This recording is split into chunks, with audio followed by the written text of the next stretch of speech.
الله وحده، والصلاة والسلام على من لا نبي بعده، وأشهد أن لا إله إلا الله وحده لا شريك له، وأشهد أن سيدنا ونبينا محمدًا عبد الله ورسوله صلى الله عليه وعلى آله وصحبه وسلم تسليماً كثيراً.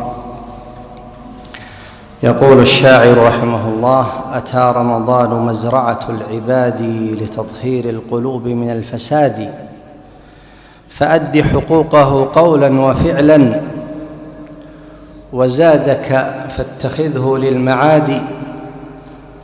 فمن زرع الحبوب وما سقاها تأوه نادماً يوم الحصاد. عندما يتذكر الإنسان أن الله سبحانه وتعالى أكرمه ببلوغ شهر رمضان،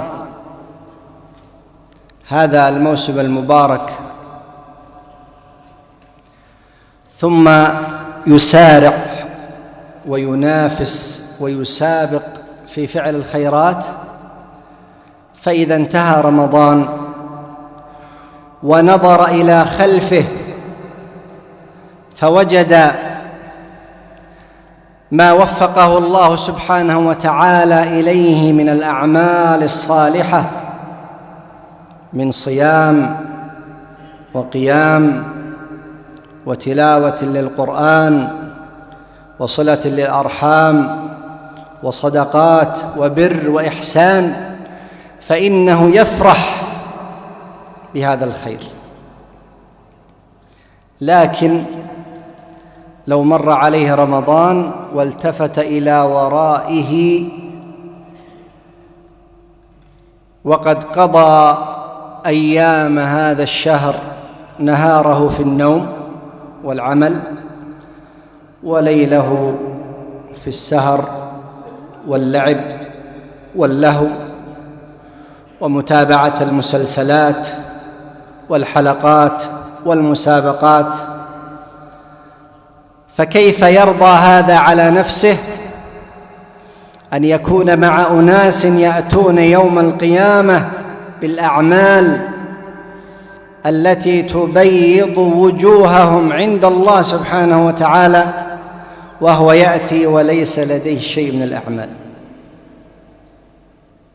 يقول الله عز وجل: جنات عدن يدخلونها ومن صلح من آبائهم وأزواجهم وذرياتهم والملائكة يدخلون عليهم من كل باب سلام عليكم.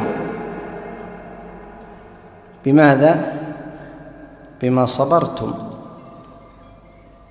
الطاعة تحتاج إلى صبر، والصبر ينقسم إلى 3 أقسام: صبر على طاعة الله، والذين جاهدوا فينا لنهدينهم سبلنا.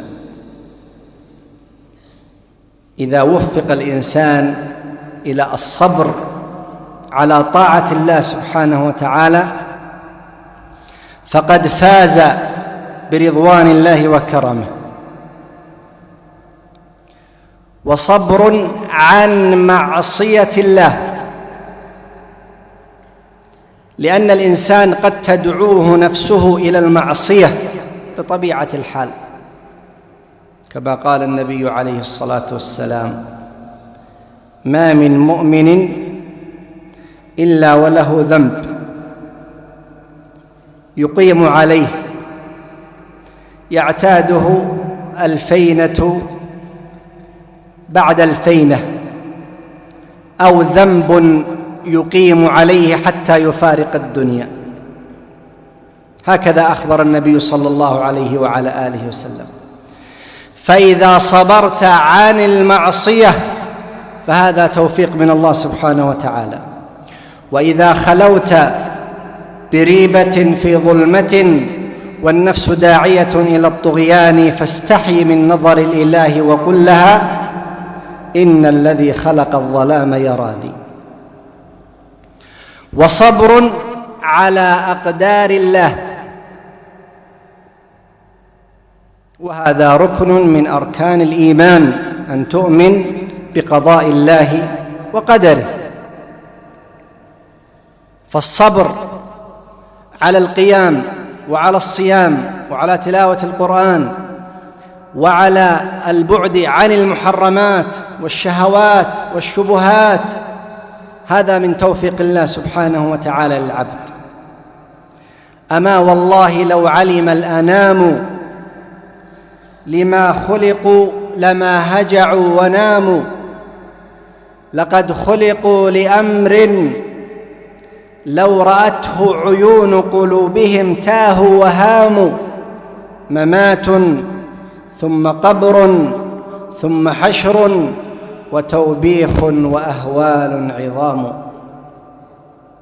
ليوم الحشر قد عملت رجال فصلوا من مخافته وصاموا، ونحن إذا أمرنا أو نهينا كأهل الكهف أيقاظا نيام. كان النبي صلى الله عليه وسلم يقوم حتى تتفطر قدماه صلى الله عليه وعلى آله وسلم، يقول له جبريل: يا محمد عش ما شئت فإنك ميت، وأحبب من شئت فإنك مفارقه، واعمل ما شئت فإنك مجزي به، إن الله لا يضيع أجر المحسنين. واعلم أن شرف المؤمن قيامه الليل، وعزه استغناؤه عن الناس. قد ذكرت للإخوة أن أحد الصالحين حضر جنازة، وبعد أن تم دفن هذه الجنازة أسرع إلى المسجد فتوضأ وصلى ركعتين، فقيل له: لماذا تفعل؟ قال: ذكرت قول الله سبحانه وتعالى: وحيل بينهم وبين ما يشتهون،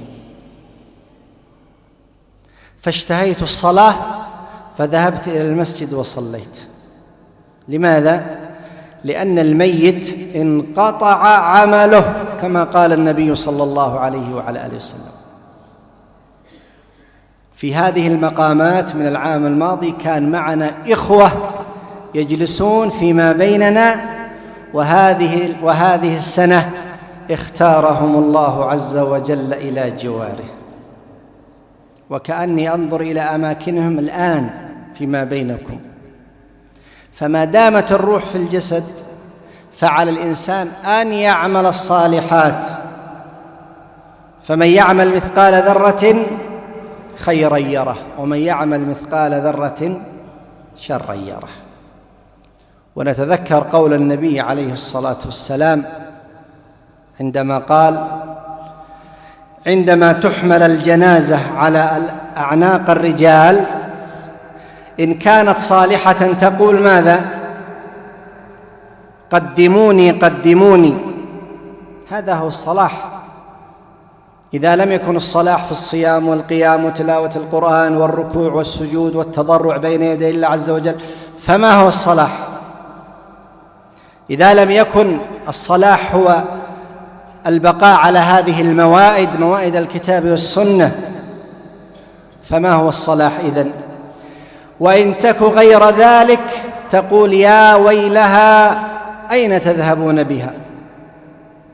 فنستعد أيها الإخوة ونجاهد أنفسنا فيما تبقى في هذه الأيام وهذه الليالي المباركة، فإن الإنسان ما يدري ما يقبل منه من العمل.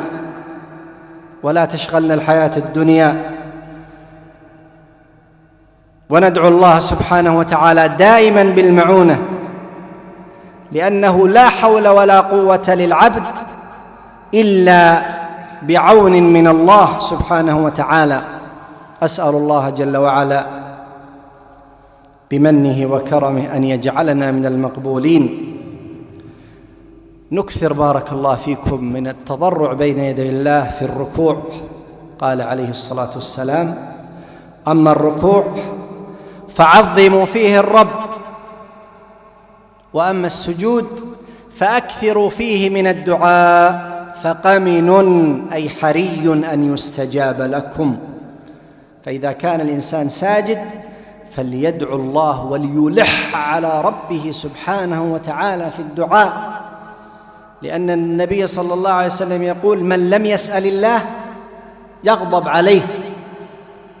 لا تسألن بني آدم حاجة وسل الذي أبوابه لا تغلق. الله يغضب إن تركت سؤاله، وبني آدم حين يسأل يغضب. فنطلب حاجاتنا من الواحد القهار، وندعو الله عز وجل بخيري الدنيا والآخرة. ربنا آتنا في الدنيا حسنة وفي الآخرة حسنة وقنا عذاب النار. وصلى الله وسلم على نبينا محمد وعلى آله وصحبه أجمعين.